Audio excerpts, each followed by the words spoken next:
శ్రీమన్నారాయణ భగవద్బంధువులారా, చాలా సత్సాంప్రదాయంగా శాస్త్రోక్తంగా మన గృహాల్లో శ్రీ సుదర్శన లక్ష్మీ నారసింహ హవనాన్ని జరుపుకుంటే మంచి ఫలితాలు వస్తాయి.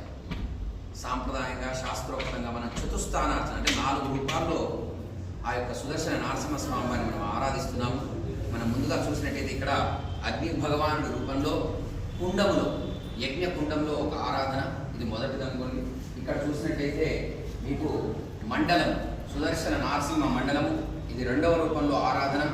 మరొక ఆరాధన మనం ఇక్కడ జరిపించుకోవడానికి చక్కగా మహాకుంభాన్ని కూడా ఏర్పాటు చేసుకున్నాము.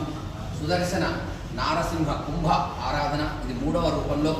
ఇక మరొక రూపం చక్కగా శ్రీ సుదర్శన నారసింహ స్వామి వారి విగ్రహ రూపం, దీన్ని బింబము అంటారు. అంటే మనకి ఎన్ని కనిపిస్తున్నాయి ఇక్కడ? మొట్టమొదటగా బింబము, మరియు కుంభము, మరియు చక్కగా మండలము, తర్వాత యజ్ఞకుండము. అంటే 4 రూపాల్లో మనము శాస్త్రోక్తంగా ఈ యొక్క ఆరాధన కార్యక్రమాన్ని జరుపుకుంటున్నాం. ఇలా మీ గృహాల్లో కూడా జరపాలంటే సంప్రదించండి, చక్కగా జరిపిస్తాము. సుదర్శన నారసింహ అనుగ్రహ ప్రసాద సిద్ధిరస్తు. జై శ్రీమన్నారాయణ.